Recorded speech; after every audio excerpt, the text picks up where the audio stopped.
the power of communities and belonging, which I'm really excited about this session. We've been planning it for some time. It's co-led by a number of different folks. Just want to really quickly let you know, you see all the different folks here. We're going to have a slightly different format. After we cover some topics, then you're going to choose your breakout session.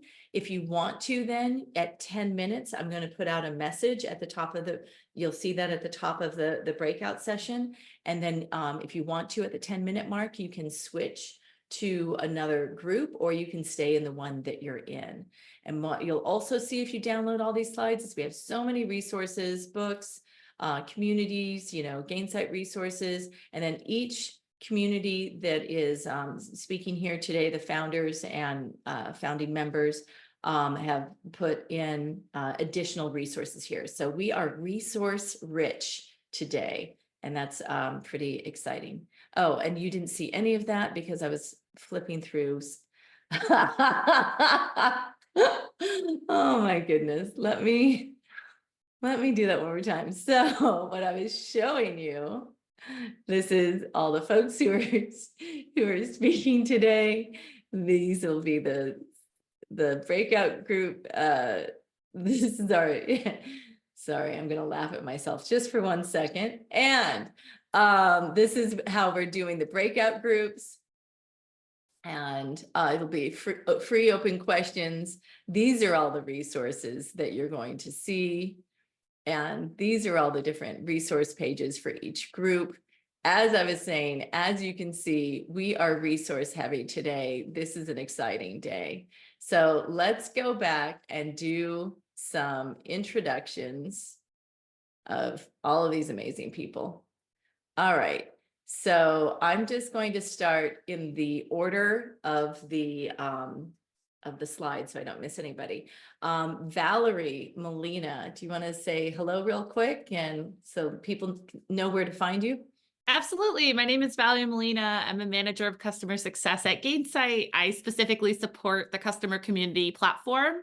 So yeah, super excited to be here. I'm based in Chicago and yeah, excited to make some connections. Definitely seek me out or add me on LinkedIn or both. Thanks for having me. Awesome.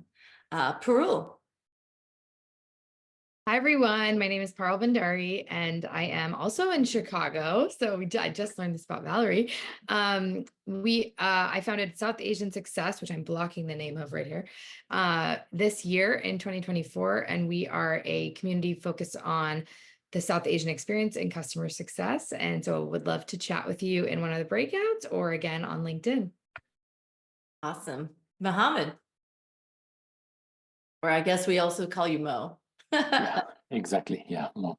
Thank you, John. My name is Mohammed Alqaq, or you can call me Mo. I'm the founder of Customer Success Middle East, a community that was created with a lot of passion and love from customer success to customer success professionals, and we are aiming to grow and empower the customer success practice and practitioner in the Middle East region. And I'll be more than happy to reach out to me on LinkedIn. I'm always in, so you can reach me anytime. And you're also a longtime SuccessHour and CxXchange community member. Usually when we are at 4:30 in the afternoon, he shows up at 2:30 in the morning in his time in Jordan. So he's a committed person. Thank you. All right, Sandy. Hi, everybody. I'm Sandy Yu. I'm based in San Francisco, actually San Mateo, California. I'm the founder of Networking with a Purpose, which is a cross-company networking forum, 100% run by volunteers. And also, prior to having my own business, I actually was part of corporates for over 20 years. So I'm also going to be talking about employee resource groups within companies that have them. Cool. Or if you want to build one. Or if you want to build one. Yeah. All right, Marija. Hi, everyone. I'm Marija Skobe-Pilley, based out of London. I'm the founder of Women in Customer Success podcast and Power Up Community. And our community or our mission is all about empowering women to thrive in their careers in customer success through mentorship enablement and sharing inspiring experiences. Feel free to connect with me. Happy to obviously be with you in breakout session to answer any question, and hopefully I'll see you soon over there. Awesome. Keishla. Hi, everybody. I'm Keishla Caesar Jones. My pronouns are she, her, hers. I live in Austin, Texas. I serve as a senior director for partner success at EAB in the enrollment marketing space. I am also a founding member and community leader of Success in Black. At Success in Black, we are focused on elevating Black professionals in customer success by providing you with powerful resources and tools to help you advance your careers. I'm also an ERG leader in my corporate work, and so really great to meet you all. And I'm going to chat my information again in the chat. Happy to connect. I didn't realize you're doing the ERGs. The other thing I just recently realized, and it's funny because Keishla and I have co-led sessions in the past. Last summer, we did one as that kicked off part of the Summer of Change, talking about change management. I didn't realize you were in Austin, and Austin recently had an in-person meetup as part of CxXchange. And I was like, oh my gosh, Keishla is there. So that was pretty exciting. I experienced it all from afar. I saw the pictures in the Slack, which is how you can experience it too if you're not there in person. All right. So, and Cinthia, representing Latinos in Success. Yeah, hey there. Hey, everybody. Cinthia Silva here. I'm a big fan of communities. I'm part of several communities, but I'm delighted to be representing Latinos in Success, which was launched by Priscila Fletcher earlier this year. And it's a community initiative aimed at empowering and providing visibility to Latinos, not just in customer success, but in tech overall. We're looking to support our members as well as providing resources and opportunities to help them achieve their full potential. Priscilla set up we've got a LinkedIn group, Slack channel, website. We had our first virtual meetup last month. So we're gonna do this monthly basis. Obviously, all are welcome. You don't necessarily have to be Latino, just so you know, if you wanna be an ally, you're more than welcome. And even though the community is still in its infancy, we're looking to make some small and intentional steps as we grow. So keep an eye out for initiatives. And of course, always feel free to reach out to connect with me. And Priscilla, we're always happy to chat. Awesome. Awesome. Great. So let's dig in. Let me share the slides for a second. And this time when I go through the slides, I know I'm going to be moving through them. So let's see. First I thought I would just kick things off by sharing kind of what started all of this. Why did we even meet together today? And why is this sponsored by Gainsight all of a sudden? And that's because Gainsight it's going to be coming out with a magazine about community at Pulse. And I've been working with some of the editors and people who've been organizing it for some time. And I have an article that's featured in it about basically how inclusion and diversity lead to innovation in our companies, and just how important then, community is a part of that. And so many of the communities here today and many others that are listed in resources are part of what I listed in that article. And so I just thought that it would be fantastic to celebrate all of these communities that are really making a difference in our professional and our personal lives. And so that's, kind of why bring everybody together, why herd the cats, and why bring so many people together and have a different format. But I really do feel strongly that when we feel like we belong and we feel comfortable to really bring ourselves to our companies, that's where the excitement happens. That's where innovation happens. That's where we create stronger and more interesting products that really serve the needs and purposes of our customers and communities outside of the company. So that's the idea behind it. But so for that purpose, then I thought it might be good to start first with the topic of how business is used in community. And Valerie, since you're sort of representing that here today, and I'm sure that you're part of a lot of different communities, but maybe speak to how is community a little different in business? And what is it, used for? And some of the things we talked about while we were preparing. Yeah, absolutely. It's a great question. So what we see with all of the different customers that we work with, we're building what we call customer communities. Really, the thread that I see across all of those different use cases and needs is really that the community is solving a real business need. Sometimes it can be a need to scale, right? So using the community to deflect support tickets, right? Or support cases, whatever that might look like for the business. And in turn, save the company some money. That's a very, very common use case for community. For others, it could be the need to build more connection.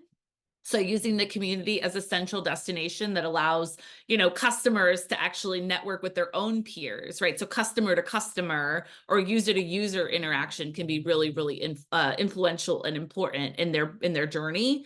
And then lastly, we also see use cases around ultimately just streamlining communication in one place, right? So especially in the B2B SaaS software space, oftentimes customers are just bombarded, right, with all these different messages from so many different sources. So the community can do a nice job of really streamlining that to really create a curated and positive experience for them. Those are just a couple of the use cases, right? Sky's the limit. And I know we're going to do some breakout sessions later. I'd love to field more questions, get to know you, help, provide some more guidance there. But that's just a little bit of what we do and what I talk a lot about with our customers.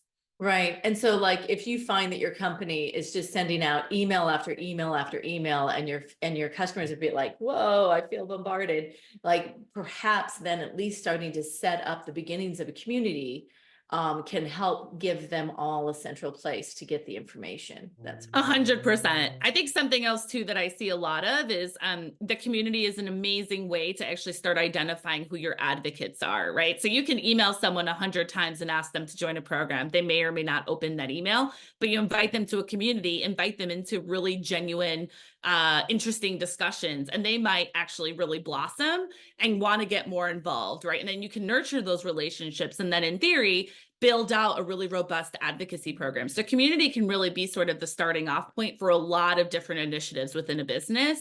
I always like to say it's kind of a nice training ground, right? Or kind of a playground for us to sort of figure out what makes the most sense for our audience. right. And oftentimes communities might start just with deflecting tickets as a goal, right? But in the end, you can still learn a lot about your customers and find the advocates there and turn it into even more of an emotional experience where they really feel connected to you and your brand in that respect. Absolutely. Absolutely. The last use case I'll mention, and I won't go too far into this because we could talk about this probably for an entire hour. A use case that we often hear about too is actually using the community as a way to really manage your roadmap.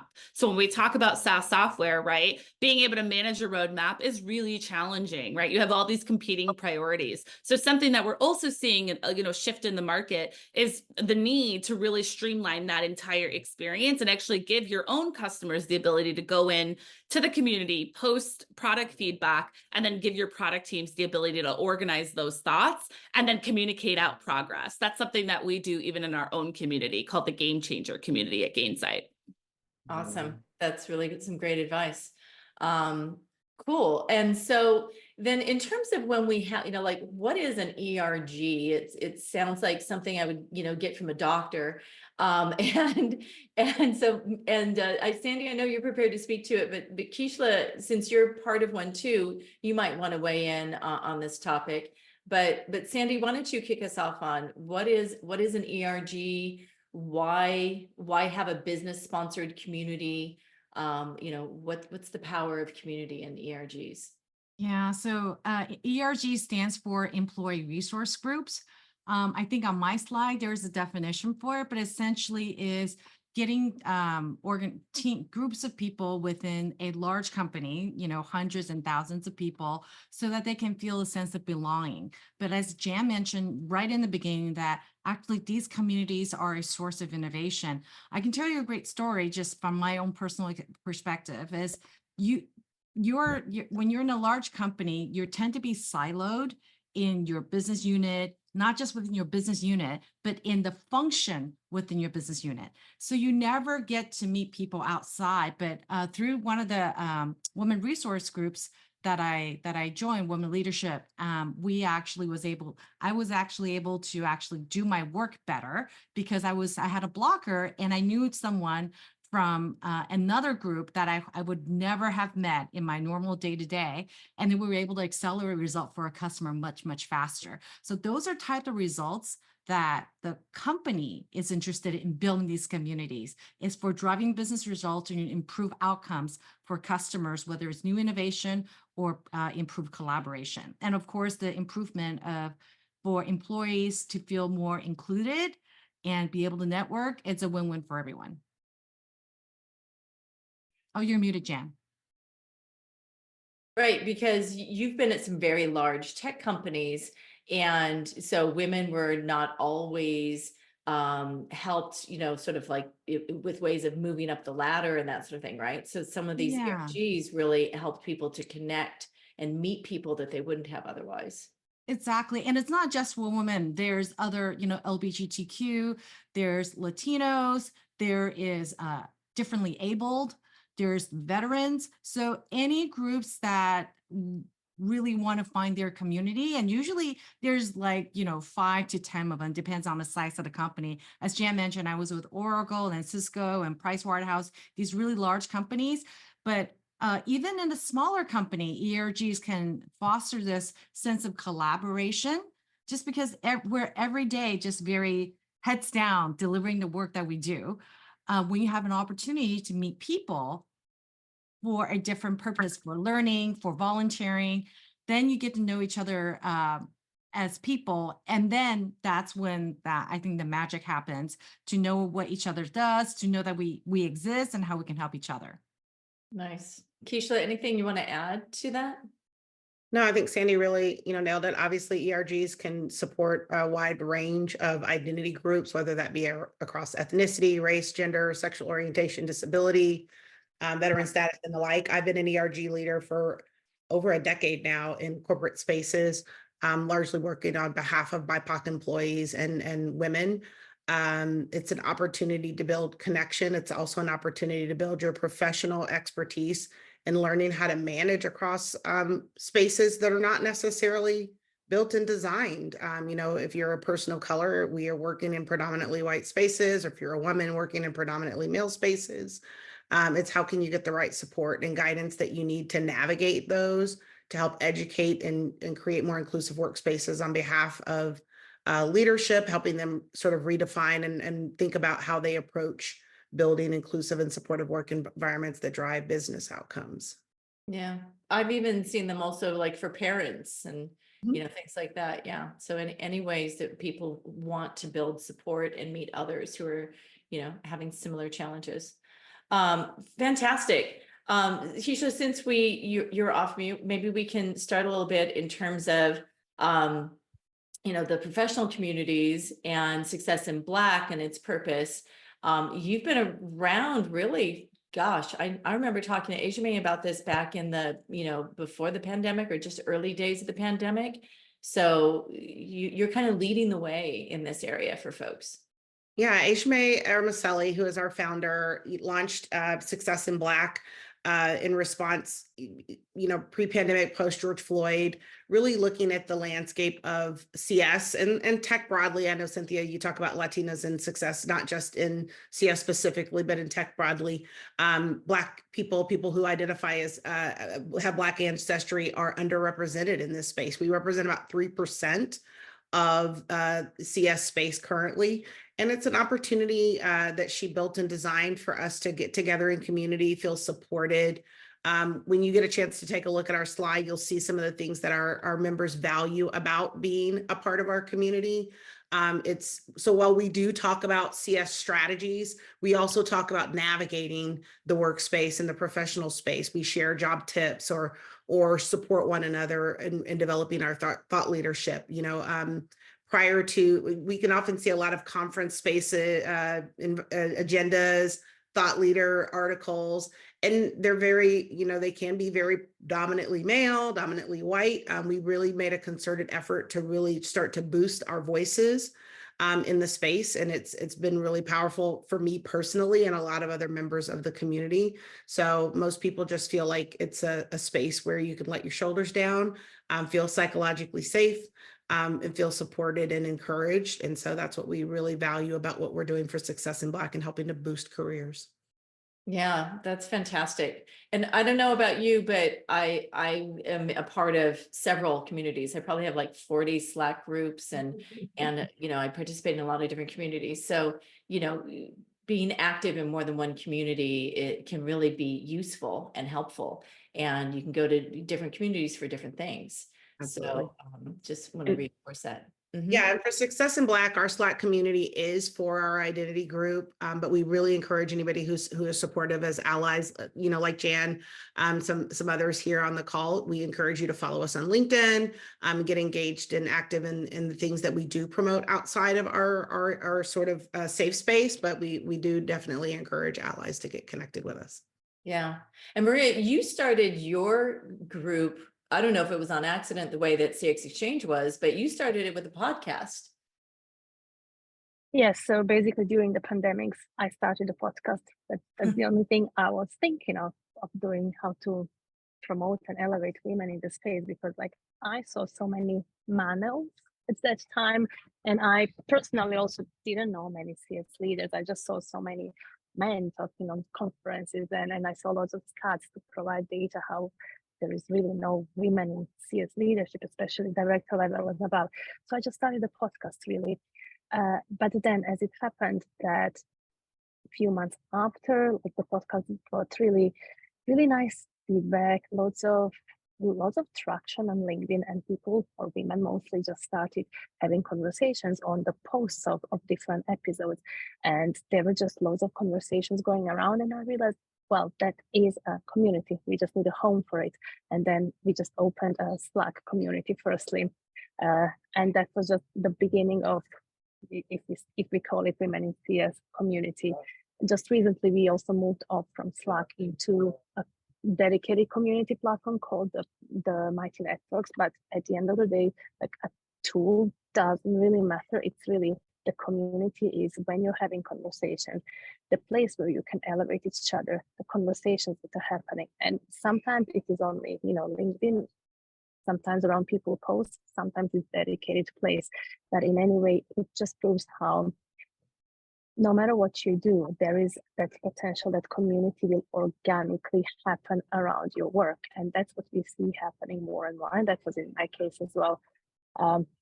So yeah, there are different types of communities, but rest assured, as soon as you start having conversations and posting things that you deeply care about, there is a community of people that will come around you because they want to be part of that conversation. Nice. Seeing great chat discussions over in the chat as well. But Mohammed, you actually, I first knew you over a year ago, maybe a year and a half, or I don't know, maybe 2 years ago. But 2 years. Yeah, but you started with really a website and bringing in, like interviews from CS leaders and things like that. How did you build a community from it? Was that always your vision? Yeah, so actually when I started the whole idea of customer success Middle East, it was, the idea is just to empower and to grow the customer success as a profession and a practice in the Middle East. And I wanted to bring a lot of experience from all over the world to the local professionals, so they can learn and they can understand and they can have different perspectives from different leaders around the world. And that was the idea, to start with, just bring some education and bring some experience to the local community so that they can feel the sense of, okay, there is a community, there is a profession that, it's growing around the world, and why we should not do the same. And, I started gradually building on top of that. We started with the articles and the interviews with all the leaders. And slowly we started to add more and more into our website, and we start to build more activities that we can bring that sense of community to the region. And this year we are, we have been, or we start to do a lot of in-person activities, and which is great because that the whole 2 years, the past 2 years work, it worth the effort, because people are very excited about the next step and how they can grow the community. Yeah, that's fantastic. Parul and Cinthia, both of your groups have just started more recently. What has been your experience just kicking things off, and are they both global, or is Latinos in Success not so global? Like, I'm so curious about these. Yeah, well, Latinos in Success is very new. I mean, it only kicked off a couple of months ago. And so I think it's I know Priscila has been very actively looking to recruit people within her network and then expand from there, provide that visibility. And really, I think the starting point, there's two things I think that she and I have talked about, and I know she's looking to kind of address and hopefully conquer. As a Latino, you're sort of raised to be humble, not ask for too much, be happy with what you have. And that is extremely limiting in your career. So it's like basically the whole premise is, work really hard and the work will show for itself. But we all know that's not true, that you really do need to raise your voice and point attention to your accomplishments, to your leaders, so they know what's actually happening. And part of the problem is there's no role models. All the role models are like white, pretty much. And so, and that poses a different problem, like, being especially Latino in the US or English speaking countries, you're sort of straddling both. Are you too American or not Latino enough? Even in the community itself, there's debate whether it should be in Spanish and Portuguese and not English. So those are sort of some of the initial issues we're looking to grapple, which are like amongst ourselves, and even the way that we look at it, view as ourselves as professionals. And let's face it, as a result, Black and brown representation in tech is very low, like in the single digits, low single digits as a result.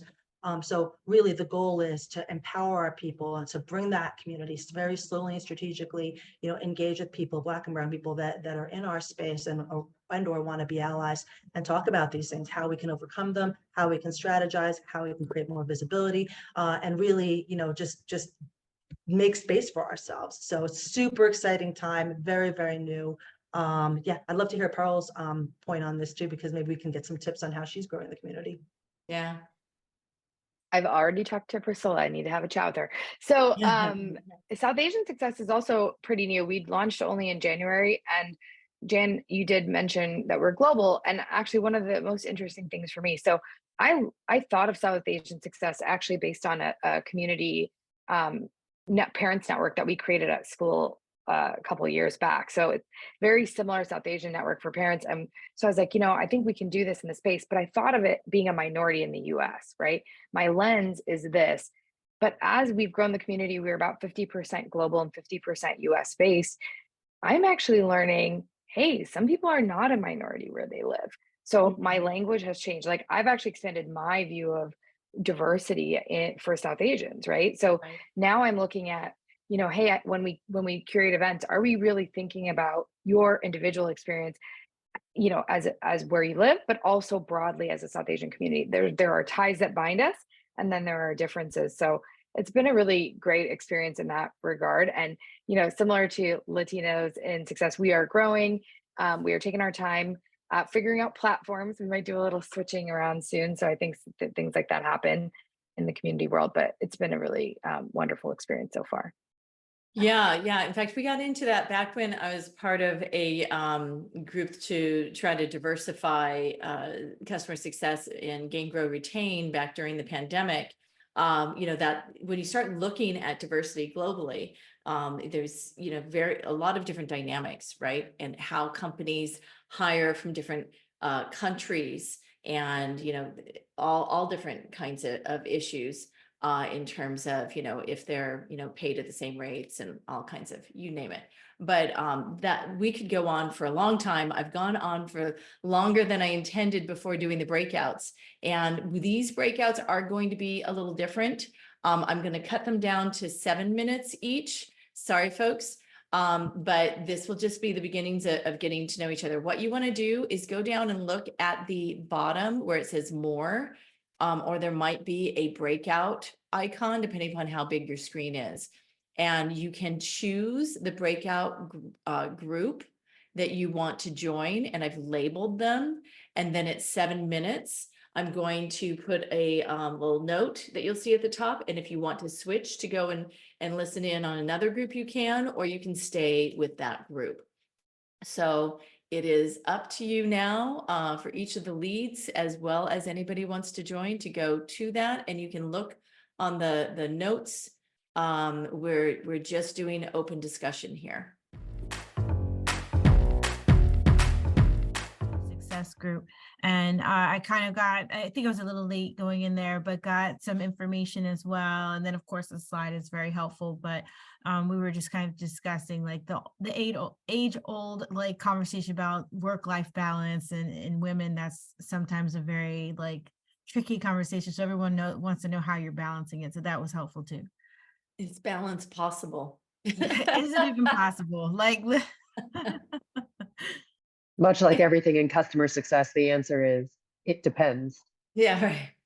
I saw a great post about it the other day. There was someone who, as a parent, was saying that they always used to feel guilty about leaving for work trips, and they would pass on that sadness to their kids. And so when she took another perspective and instead made it sort of like, hey, this is an exciting trip, what do you want me to bring back for you? Then she got them excited about her travels, and they ended up traveling more as a family and some things like that. So there's a lot of different ways you can approach anything, right?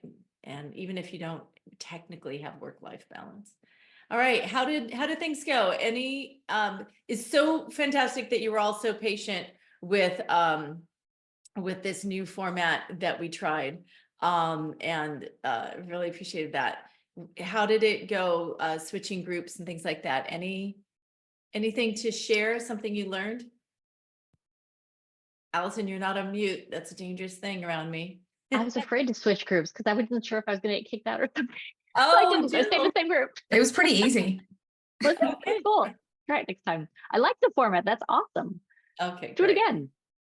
One day we'll figure out something. It was good. Allison, did you have anything you were going to share? Sorry. No, I was just saying I like that. I stay off mute because I waste time getting back off of mute. So that's why a lot of times I just stay off mute, and there's nothing going on in my house, Awesome. that would cause a problem. But yeah, no, I just like the format. It was easy to get in and out of the groups, and I appreciated the option to have different kinds of content conversations. Oh, good. That's fantastic. Okay, well, I hope that you've downloaded the slides. If you haven't, because there's so many resources there. If you haven't, then you will see them all in the Slack channel. And what else? We're just a couple minutes over, so I'll let everybody go. I think someone else was just asking if we just started. So sorry, but we'll have to follow up with you in Slack, and we'll have our YouTube channel up very soon, so you can also catch all of these sessions on our YouTube page and in our resources. So thank you so much. Really, your contributions in these sessions and in the community and in all of the communities are what make a difference. It's really people helping each other and paying it forward and being resources to each other that makes a difference. So it's fantastic to see you all here today. Thank you. Cool. Thank you. Thanks, Thank you, everybody. Jan. Have a Thanks great all week. for being here. Thank you, everybody. Thank you so much for tuning into this week's episode of Success Hour, formerly known as CS Office Hours. We regularly put out new content, so to be the first to know, like this episode, tap that notification bell, hit that subscribe button, and we look forward to seeing you soon.